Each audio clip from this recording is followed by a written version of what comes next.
नमस्कार साथियों, एम के क्लासेस में आप सभी का स्वागत है। तो मैं इस वीडियो में जो है ना आपको जो है ना मालवा के पठार के बारे में बताने वाला हूं कि मालवा के पठार में कौन सी जो है ना मिट्टी पाई जाती है। मालवा के पठार जो है ना वो किसके समीप है, किस पहाड़ी के समीप है।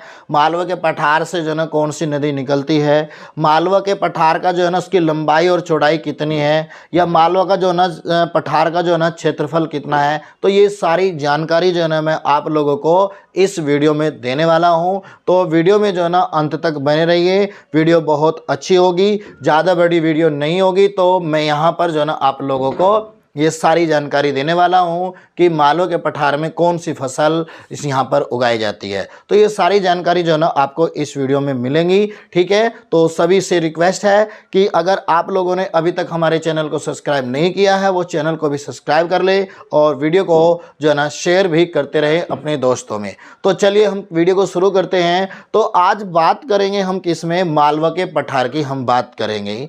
तो सबसे पहले जो है ना हम इसकी इस बात करते हैं कि मालवा का जो पठार है वो हमारा पठार जो है, देखो ये जितना भी आपको यहाँ पर हरे से कलर में दिख रहा है ना बच्चों, ये जितना भी हमारा यहाँ पर ये हरे से कलर में दिख रहा है ना, देखो ये जितना भी हरे से कलर में ये दिखाई दे रहा है आपको, ये क्या है हमारा, ये है मालवा का पठार। और ये पठार जो है ना लावा से निर्मित है। किससे? लावा से निर्मित है। लावा से निर्मित, और इस पठार में जो है ना काली मिट्टी पाई जाती है। कौन सी बच्चों?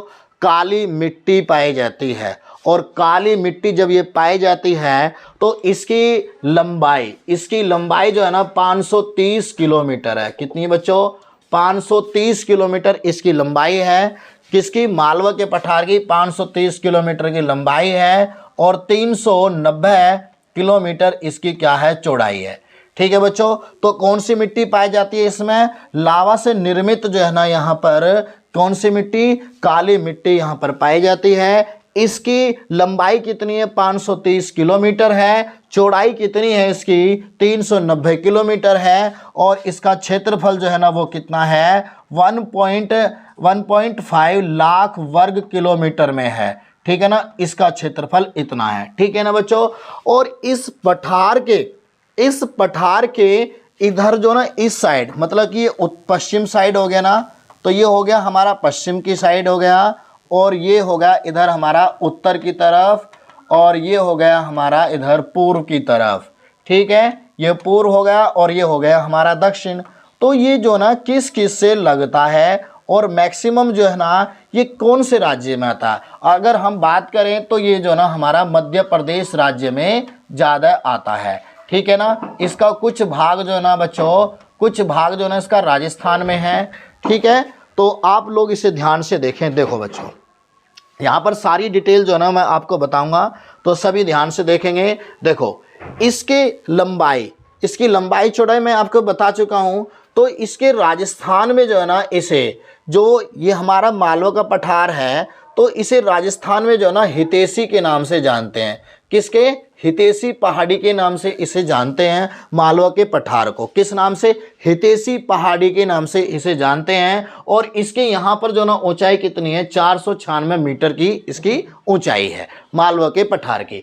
मालवा के पठार को जो है ना हम राजस्थान में और किसने, देखो झालावाड़ जो है ना वो कहाँ पड़ता है? प्रतापगढ़ में पड़ता है। ठीक है ना। तो झालावाड़ क्या है? ये एक शहर है, उसमें जो है ना ये प्रतापगढ़ जिले में है। तो वहाँ पर जो है ना इसे हितेशी के नाम से इसे जानते हैं राजस्थान में। ठीक है ना। और राजस्थान के अलावा ये जो मध्य प्रदेश में ज़्यादा है, गुजरात में कुछ ही भाग है। गुजरात में जो है ना हमारा यहाँ पर एक गिर पर्वत है। गिर पर्वत है वो हमारा जो है ना गिर पर्वत वो एशियाई अभ्यारण्य के लिए जो है ना क्या है? व्याख्यात है, जहाँ पर जो है ना एशियाई सिंह भी यहाँ पर पाए जाते हैं। तो इसके इधर राजस्थान की तरफ जो है ना अरावली की पहाड़ी है, जो अरावली की जो है ना श्रेणी है, जो मैं आपको अरावली की श्रेणी पर जो है ना वीडियो बना चुका हूँ। जिसने नहीं देखी है वो देख सकता है। ठीक है ना। अब यहाँ पर देखो, इसके इधर पूर्व में जो है ना ये बुंदेलखंड का पठार है। ये रहा बुंदेलखंड का पठार। और नीचे क्या है? इसके दक्षिण में ये हमारा क्या? सतपुड़ा की श्रेणी है। क्या है, सतपुड़ा की श्रेणी है। और नीचे यहाँ पे है नर्मदा और सोन घाटियाँ हैं। और नर्मदा नदी जो है ना, जिसे हम कहते हैं भ्रंश घाटी में बहने वाली नदियाँ हैं। ठीक है बच्चों, तो इसमें जो है ना कौन कौन सी, इसमें देखो जो खनिज कौन कौन सी पाई जाती है, इसमें एस्बोट्राइस पाई जाती है, रॉक फॉस्फेट पाई जाती है, डोलोमाइन पाई जाती है और स्लेट यहाँ पर पाई जाती है।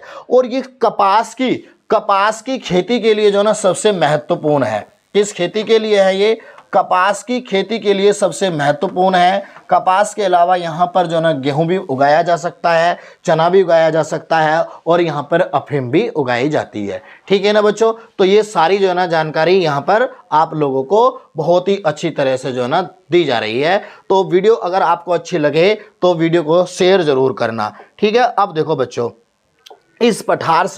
इस पठार से जितनी भी नदियाँ निकलेंगी, वे नदियाँ जितनी भी हमारी इस पठार से निकलेंगी, अब नदियाँ जो होती है हमेशा ढाल की तरफ को चलती हैं। नदियाँ हमेशा क्या चलती हैं, वो ढाल की तरफ को चलती हैं। तो इस पठार का ढाल जो है वो यमुना नदी की ओर है। किधर को है, यमुना नदी की ओर है। और इस पठार से जो ना आपकी चंबल नदी, काली सिंध नदी, केन नदी और आपकी जो है ना पार्वती नदी, ये नदियां यहाँ से निकलती हैं। और ये आगे चलकर जो है ना किसमें, यमुना नदी में मिल जाती है। क्योंकि ये सारी नदियां जितनी भी हमारी मालवा के पठार से नदी निकलती हैं, वे सारी नदी जो है ना वो यमुना नदी की सहायक नदी हैं। ठीक है, आगे चलकर ये यमुना में मिल जाती है। और यमुना नदी जो है ना वो किसकी सहायक नदी है, वो जो है ना इलाहाबाद में, प्रयागराज में जाकर गंगा में मिल जाती है। ठीक है ना बच्चों, तो इस सारी नदियों का जो है ढाल किधर को है,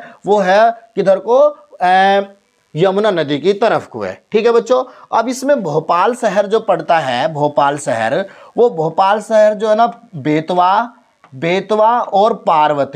बेतवा और पार्वती दो नदियों के बीच में है। दो नदियों के बीच में है, जिसे हम कहते हैं दोआब क्षेत्र। तो ये हमारा दो इसके बीच में है। मालवा के पठार में जो है ना बीहड़ खड्ड भी पाए जाते हैं, जो कहीं कहीं पर जो है इसे चपटी कर दिया गया है। ग्वालियर जो है ना हमारा वो सारा का सारा किस में बसा हुआ है, वो मालवा के पठार में ही बसा हुआ है। ठीक है बच्चों, तो और इसमें जो है ना चंबल जो है ना, ग्वालियर में जो है ना इस पहाड़ी को उत्तर में, हाँ ग्वालियर हमारा उत्तर में पड़ता है। और ग्वालियर कहाँ पड़ता है, उत्तर में पड़ता है, बिल्कुल यूपी के टच में होता है। ठीक है ना, तो यहाँ पर जितनी भी जानकारी आपको दी गई है, तो अगर आपको वीडियो अच्छी लगी हो, कुछ भी समझ में आया हो, तो आप जो है ना वीडियो को ज़्यादा से ज़्यादा शेयर करें। और जिसने चैनल को सब्सक्राइब नहीं किया है वो चैनल को भी सब्सक्राइब कर ले। ठीक है बच्चों, तो मिलते हैं ऐसे ही हम अगला टॉपिक लेकर। तो आज के लिए सभी को नमस्कार, जय हिंद, जय भारत बच्चों।